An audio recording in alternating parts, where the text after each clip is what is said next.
and we have got our new patch. This one's a big one. It's kind of a 2-week patch. They delayed last week's into this week. I haven't been covering a lot of these because they just keep coming out when I'm busy and I can't cover them. But I'm quite excited about this. It brings a lot. So we start here with a little recap of it. But let's just get down to what it is. So always restart your game to get those. The Horrors of Cairo is launching. We saw the official announcement for this. So we get a new legendary Tediore assault rifle, the Scully, legendary order grenade, new world bosses, and we'll see how this Halloween event. It seems like it's less than the Borderlands 3 one because it's not like the Borderlands series is almost like a headhunter pack. For this one, just exists within the world we have, which is a little disappointing. But hey, mini events are always cool. Some people didn't like how much it overtook Borderlands 3 and complained about that. So maybe this is a compromise.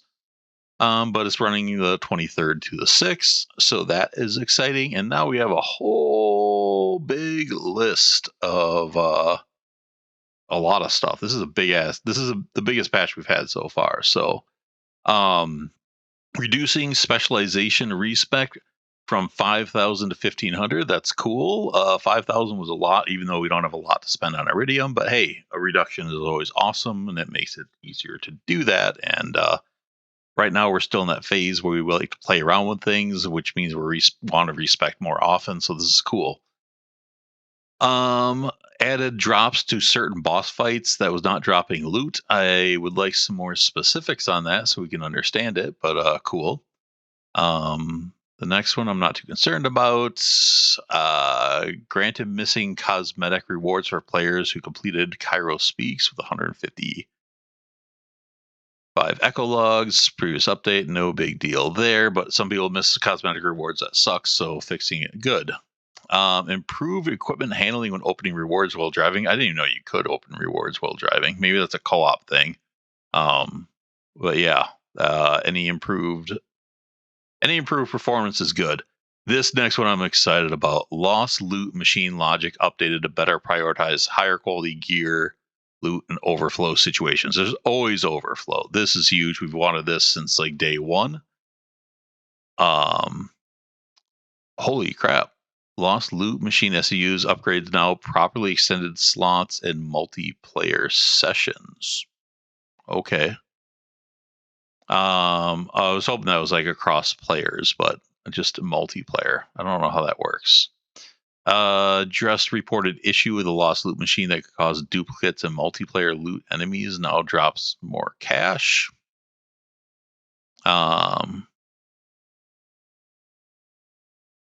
Golden chest can now consistently be opened after joining a session and redeeming shift keys. I guess that was bugged out before. I didn't know that one. Rewards center behavior adjusted after claiming Gilded Glory Pack to prevent it from losing function. Didn't know that was a problem. A lot of problems I wasn't even aware of. So cool. They're fixing it. Break free reward bundle, redeem standardized, and now correctly apply account wise intended. Nice. So we don't have to keep doing that.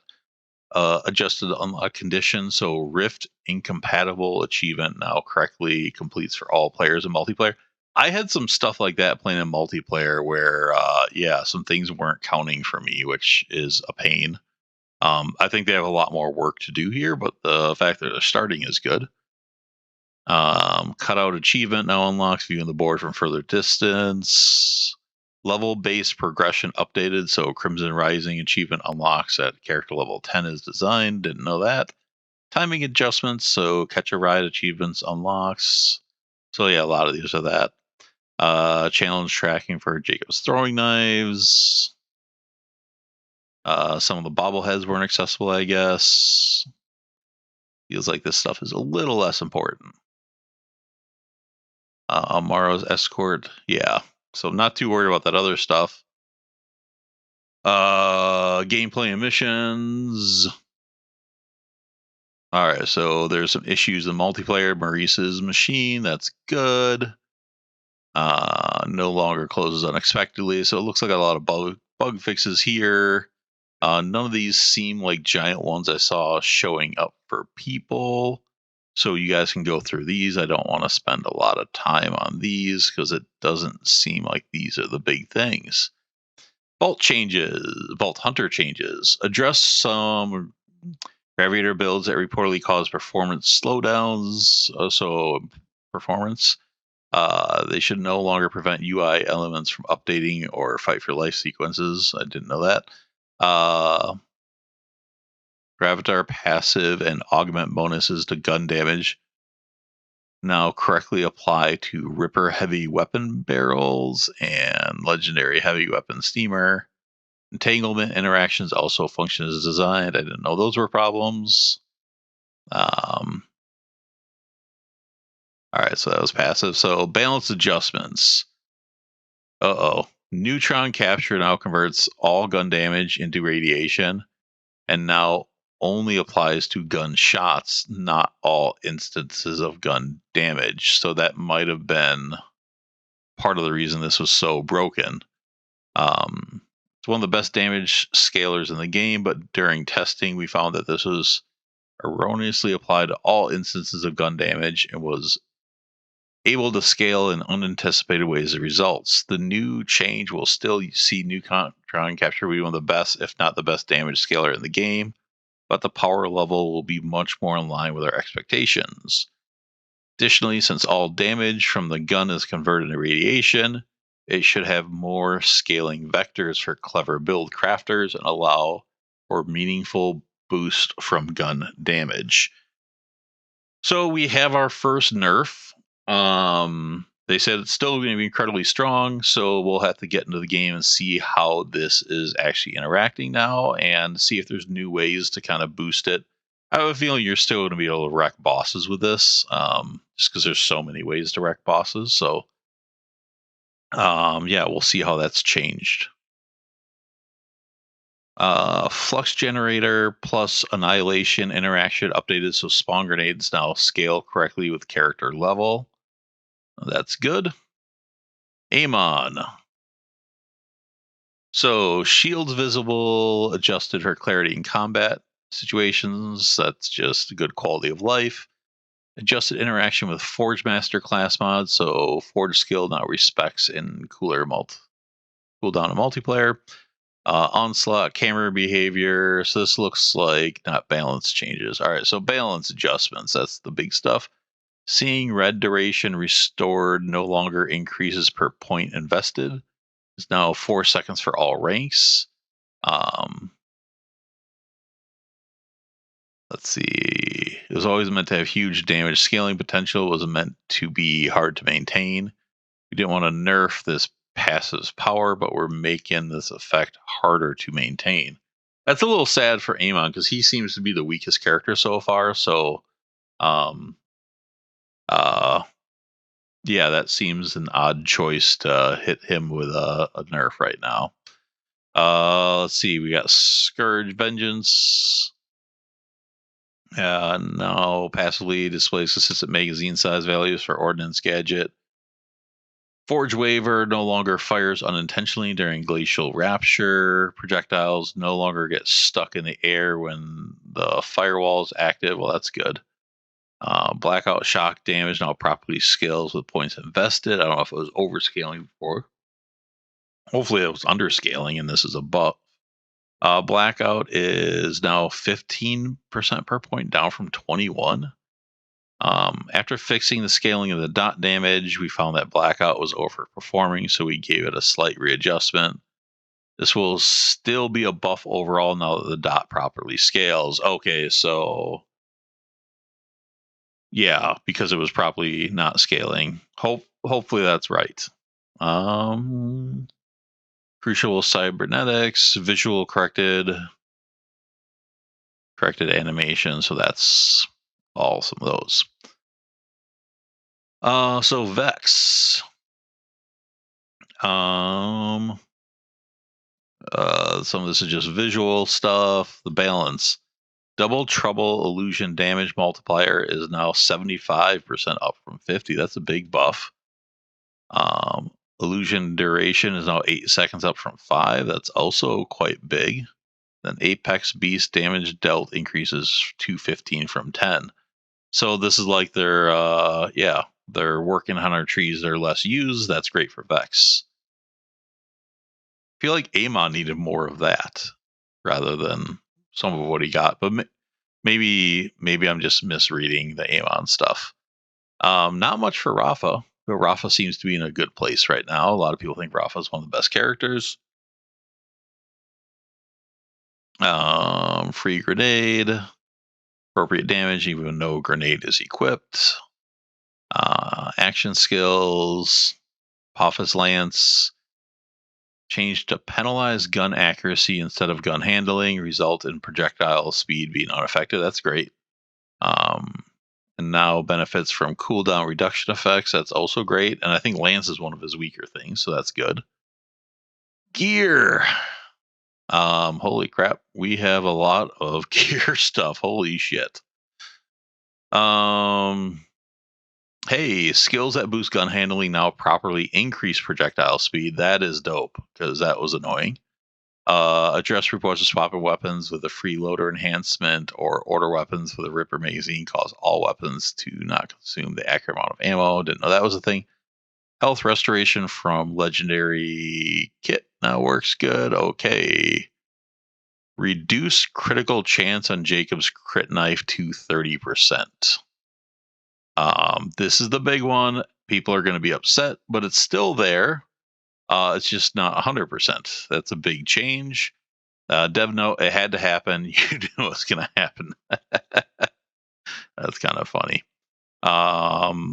It's still there, but it's not. Yeah, we'll see how this plays. Yeah, though that's going to be a big change to a lot of people, because it's not going to guarantee those like one-shot boss kills, because it's not 100%. Jacob's legendary pistol Sans Saba no longer stacks infinitely when swapping weapons. This was a broken thing that should be fixed, so this is fair. It's kind of like the God, what was that in Borderlands 2? Forgot the name of that glitch, but yeah, there is one of those.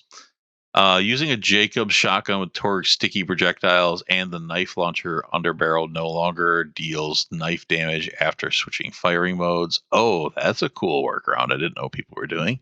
Clever. Jacob weapon parts updated so ricochet effects only trigger from intended damage sources. I didn't know that was happening, so okay. Ripper legendary shotgun Golden God overheating effect now clears correctly when switching weapons. Yeah, I saw this happen during K6's video review of it, so that's good, because it like totally glitched out and was messed up. Corrected behavior on Maliwan SMG. Oh my god! So the first 3 shots no longer consume ammo without dealing damage during continuous fire. I wish they made like the self damage that hits from that less, so you could actually use it. Maliwan legendary heavy gamma void corrected to apply proper increased radiation damage to enemies inside the singularity. Weapons with COV now function correctly if a repair animation is interrupted with a repair kit in multiplayer. Deadless legendary SMG frangible removed from chest loot tables. That's weird. Reduce critical. This seems weird. The Deadless legendary AR first impression reduced the critical damage multiplier. Like, I don't remember people using this as a broken gun, but maybe I was just unaware of that. Recoil behavior improved while charging in the first order ARs and Torgue heavies with triple barrel parts. Yeah, I guess that's nice. Oh, I didn't know the flamethrower was bypassing bioarmor. That's cool. Torgue grenades with spring and apex augments always explode on first apex. That's help. Grenades with spring augment and divider payload now have the intended 3 additional bounces when paired. Gadgets no longer reset to maximum use after gaining second wind. Huh. Healing orbs spawn from legendary replicate spring can no longer heal enemies. That's nice. That would be annoying. I haven't had that, but I don't think I've really used that one so far. Order legendary shields. Their Shelly combat voice lines now trigger intended frequency less often to be less distracting. Boo! We want more voices, not less. TDR underbarrel names now match correctly across item cards and ammo widgets. Didn't know that. Lingering payload and splat pack augments. Projectiles no longer persist when throwing at vending machines. All right. All right. So our gear balances. This is I don't know why the Knights wasn't in gear balance. Let's see. Oh, I've already seen exciting things. Holy fuck. I'm excited, guys. Star Helix, I did the review of that. I said it needed a buff. Fire rate increased by 33%. I think it needs more than that, but I'm happy. This next one, Bonnie and Clyde. I just did this video like a day ago, maybe two. Bonnie and Clyde base damage increased by 40%. Bonus damage granted increased to 150% from 100. Hell yeah. That's gonna really make the Bonnie and Clyde shine. I'm gonna have to bust that out and play with that. And a lot of you told me to like try it on Vex, and I picked one up on Vex, and oh yeah, it's good. Bugbear base damage increased by 40%. Awesome. Rotary gun max damage increased to 200 from 100. That's very nice. I haven't really used that yet, so don't know much about it. Rowan's. I love the Rowan's charge, but the biggest problem is the fire rate. So increased by 100%. Harlow's going to have a field day with this. Same with Vex. And then the recoil reduced slightly. Hell yeah. Lucian's Flank. I started playing around with this the other day and I was slightly disappointed with it. So increase 50% damage and reduce recoil. Hell yes. Agan's Dream also increased 35%. So really nice for assault rifles. This makes me happy. Yeah. Heavy Ordnance. I haven't used a lot of these. So Gamma Void base damage increased by 450%. Shit. Singularity duration decreased to 6 from 10, but with that damage. Radiation damage amp increased to 50 from 40, and cooldown increased by 100%. You have to check out the Gamma Void. Raven Fire's base damage increased by 25%. Nice. And then there's a note on class mods related to melee damage, action skill damage, specific one-off stats on legendaries have been buffed to make them more desirable. Cool. Especially the melee damage. People have been saying melee feels a little bit weak. So, hell yeah. So class mods, yeah, melee damage on level 50 has been increased to 60%. I don't know what it was before. Skill damage 45. Again, I don't know what it was before. So Vex's class mods, Avatar's Attunement, skill duration level 50 class mods. Well, that's what they just said below. Kindred Spirits command. Oh no, it's skill duration, not actual skill damage. The same percent. Kindred Spirits command skill cooldown rate on level 50 class mods has been increased to 45. Okay. A lot for the Amon here with his. So increase on the duration of the Forge Drone. Legendary effect for all the Forge Drone damage, 20% for active Forge Drone. That could be cool. I've heard those are underperforming, so a boost there is great. And 20% solid. It's not like crazy, but it's solid. Vikings detonation damage on level 50 class mods increased to 60%. Again, I wish I would say what it was previously. Forge Master's Forge Drone skill level 50 class mods increased to 60. And Elementus legendary effect now increases all damage dealt by Amon by 2% per active affinity stack. That sounds like it could add up. So yeah, Amon, I said he needed some more love, and there is some more love on the class mods at least. Graviator class mods, big robots hazard damage and 50 increased to 60, and Skeptic stasis damage on level 50 class mods increased to 60. So other gear looks like the same thing. Melee and action skill damage have increased. Effectiveness, they wanted to push them up a bit. I love that. So hard hitter, this is what they should do on all those. Grants 50 up from 40%.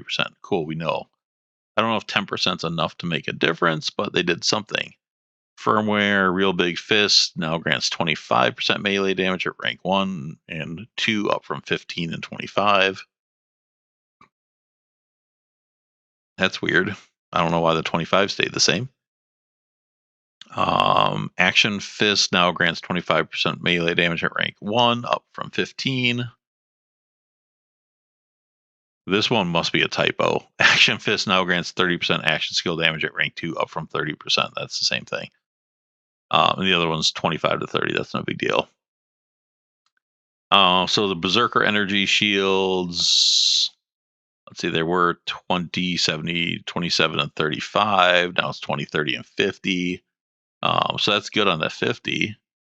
Yeah, so extra stuff there. That's cool. The Nerfs aren't as bad as I thought. It's really just the crit knife. I thought they like maybe hit some of the underbarrels as well.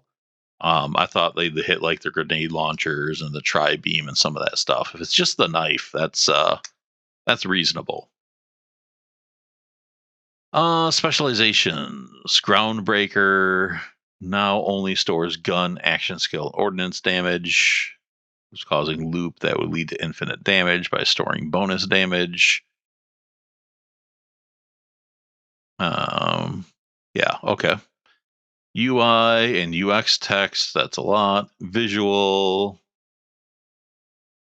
I don't really worry about that. Audio, settings and accessibility.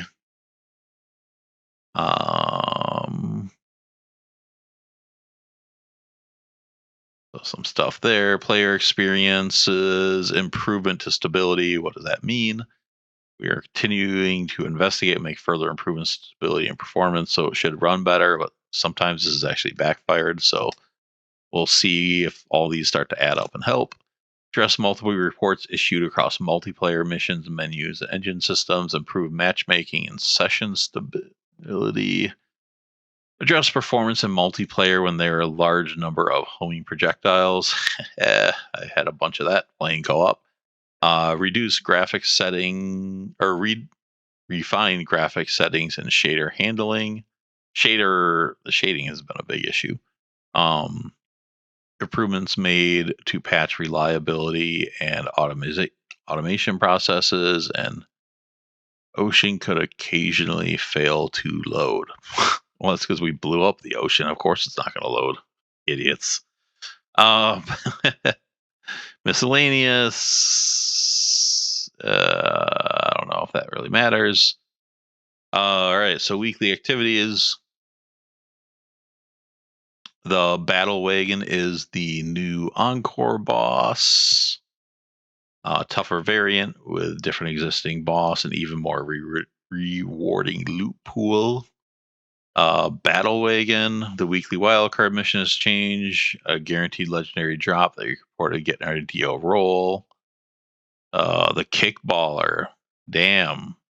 That's a good one to get. A lot of people want that, especially like if you could repeatedly farm it to get the Jacob's part on it, which is the broken version of that I don't think has been nerfed. So, yeah, Kickballer, hey, that's a good one. And the black market has moved to another location, so people show that off. So, yeah. In summary, assault rifles, cool. Super excited about Bonnie and Clyde and Rowan's Charge, as those are two guns I really like, and both of them were good, but now they should be fantastic. I'm really pumped about seeing how these play out. Crit knife down to 30%. What do you guys feel about that? Are you still going to be using the crit knife, or are you going to move on to different strategies? Is it going to cause us to use more grenades? And is it going to kill boss farming for a lot of people? Like, how much did the crit knife play into one-shotting these bosses? It was quite a bit. Just making all of your hits 100% chance to crit was pretty huge. So that might change some stuff up. And then Harlow kind of got hit on her red tree as well, and we'll see how that plays out. So two big nerfs there. The San Saba thing, that was, I don't really consider that a nerf because that was not intended. So, of course, that's going to go away. Things like that always go away, and I think that's fair. I don't know. I wish the crit knife 30 just feels low to me. 100 was broken, but when you go down to that below 50%, then So I guess now people are going to try to farm crit knives to have enough throws where you have a good chance of getting it. And if you throw three of them at 3 or 4 at them really quick, hopefully you land it. I think that's kind of the new meta. You just throw more crit knives. We'll see. But yeah, we expected the crit knife, but these buffs, on the other hand, super exciting. So that's it for this. What do you guys think? And that's Jesus, it's a big one. So I don't think the regular ones are going to be this big. There's a lot to go over here, but it seems they're hard at work because this is a freaking list. Damn. Took me 20 minutes to get through it, and I skipped most of it. And I mean, most of that's just me being slow. Anyways, thanks for watching, guys. I appreciate it, and I'll talk to you later. Bye.